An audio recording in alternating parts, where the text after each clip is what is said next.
Global Times, 5th of February 2024, Groundless is the U.S. warning Papua New Guinea about a possible security deal with enslaver China. China has invaded several tiny countries with high debt, high-interest loans as part of its debt trap strategy.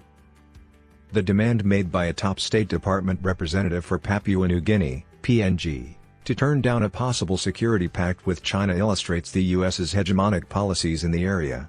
Chinese experts criticized the U.S. activities of defaming China as disgraceful and declared on Monday that the claims are unfounded. As we've seen, China's investments and defense commitments are expensive. In an interview with the Sydney Morning Herald, U.S. Deputy Secretary of State Richard Verma stated that's what we'd say to PNG. According to Reuters, Papua New Guinea's Foreign Minister Justin Tkachenko stated that the administration is considering a possible security agreement.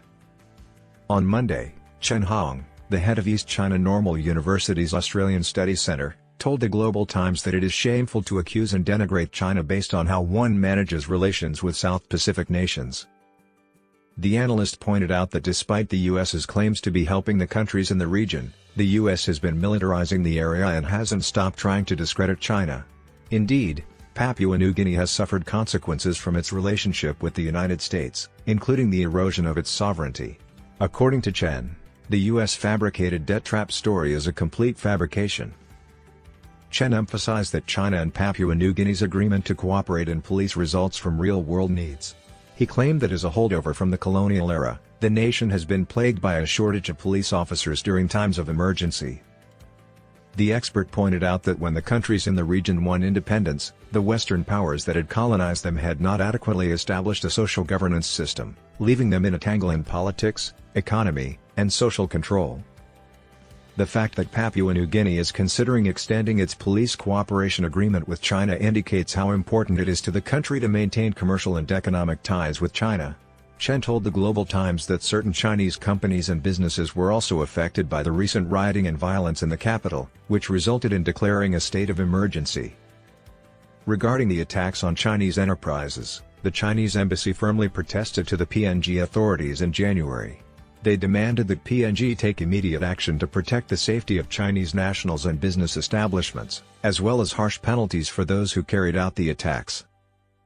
Like the cooperation between China and the Solomon Islands, experts noted that PNG will benefit from the cooperation pact in starting economic growth, attaining political stability, and enhancing the general welfare of its citizens. The law enforcement collaboration aims to maintain the nation's developmental gains. According to Reuters, PNG has stated that China is a significant economic partner, while the US and Australia are its security partners. Yu Lei, Principal Research Fellow at Liaocheng University's Research Center for Pacific Island Countries, pointed out that the U.S. regularly utilized the pretended security concern as a pretext to exert pressure on Pacific Island nations. According to Yu, Papua New Guinea's government must consider the risk that the United States and its allies could instigate turmoil, destruction, subversion, and even military intervention.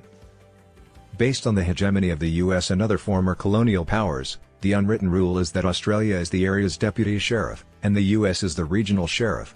The new colonial master is China.